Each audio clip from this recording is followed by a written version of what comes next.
Glad you reminded me. That's what Nico. I know. I'm so happy. It just comforts me, you know, like to know when I get drunk, I could just stand here and blather, and no one says nothing. They all just like keep silent. It's like the womb. That was really the episode of all episodes for me last Monday. But it was a good thing, as these things can be, if it's a lesson to you. And I am taking this one really seriously. Are you off the sauce? That's it. Off the sauce forever. No, I can drink a glass of wine at dinner, or I can... It's so funny. I can drink a glass of wine at dinner, or, you know, at someone's home for an occasion. But I cannot walk into a bar and sit down and order a drink. That's it. I can't do that.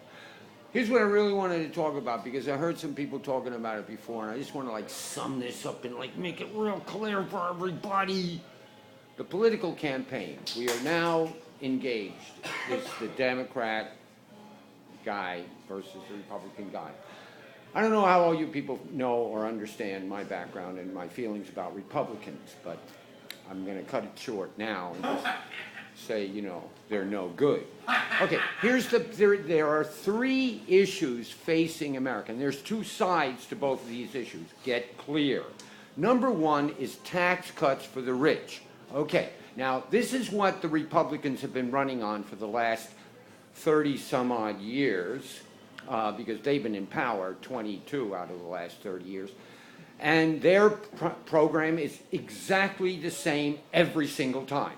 Cut taxes for the rich, increase military spending, and lower domestic social services.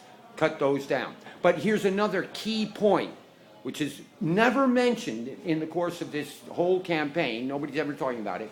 The Republicans have an abysmal record on the environment. They do not have any care for the environment. So now they are proposing, of course, again and again, to develop, you know, oil, gas, coal mining on public lands. The United States reserved lands for the heritage of the United States. This was instituted back in Teddy Roosevelt's day, or perhaps before.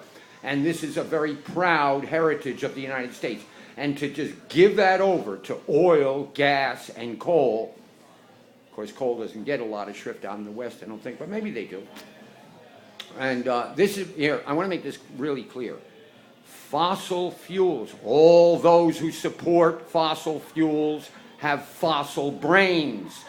Get clear. This is old fossilized thinking that would support coal, gas, and oil. Romney was extremely critical of the president, and this is the funny part. The president does not pronounce his own positions. He's shy because if he said anything positive about green energy or limiting the power of coal, then he figures he's going to lose votes. It's ridiculous. But in fact, the administration is limiting coal.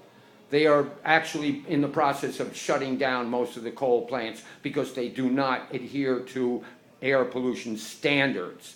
And besides that, the gas is like absurdly cheap today, and that's what runs most of the power plants. But the fact is, green energy is the future, and anybody who does not recognize this is an idiot, an absolute fool. Now, what does that make? Mitt Romney and Paul Ryan are idiots. Now, the fact that these people are standing around making speeches and talking and doing whatever they're doing is just lunacy.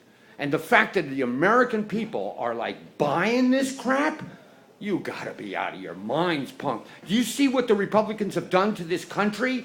They have destroyed it practically. The deficits, the national debt.